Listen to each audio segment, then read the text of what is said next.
This is called the shuffle. When doing the chip shuffle, there's two things you want to keep in mind.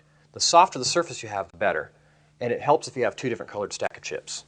To successfully do a chip shuffle, you're going to first learn a move called the pullover. Now the pullover is very simple. It's simply just taking some of the chips, putting them to the side, and then lifting up the rest and putting them back on top. It's like cutting the deck. So it doesn't really matter how many you take. In this case, we're shooting for half, and having the two different colors helps you determine that. So pull them over with your thumb and middle finger, drop them, and then with your thumb and your other two, your weaker fingers we call them, pick them up and put them back on top. So you're going to alternate between fingers. Start with the first three,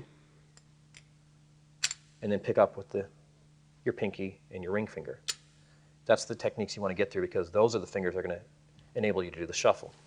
To do the complete chip shuffle, you're going to start off by doing the pullover like before. But the back chips aren't going to go to the top. They're going to be held in the pullover position, just butted up next to the other stack of chips. The front two fingers that are free are just going to trap the chips from going anywhere, so this can move as one solid block.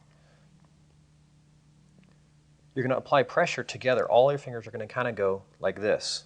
It's really a feel you're going to have to develop, but all the fingers kind of slightly squeeze together. And at the same time, this back stack right here is lifted up on an angle, a slight tilt, a very, very slight tilt. You could do that with your ring finger and your thumb, just a slight tilt.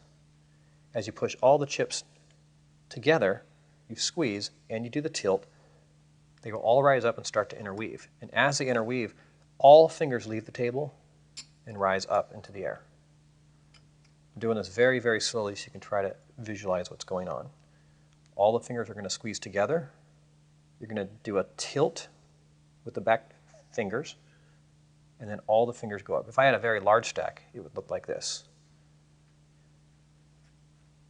And I'll do this very slow so you can see it. I'm squeezing all my fingers together. The back ones are trapped like this. The front two are blocked off. You do a slight tilt. The chips start to intermix, and you lift your fingers up. At full speed, it would look like this.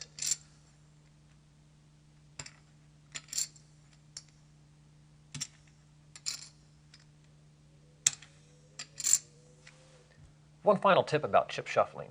I would recommend starting off for your first time with about 6 chips and adding chips as you get better.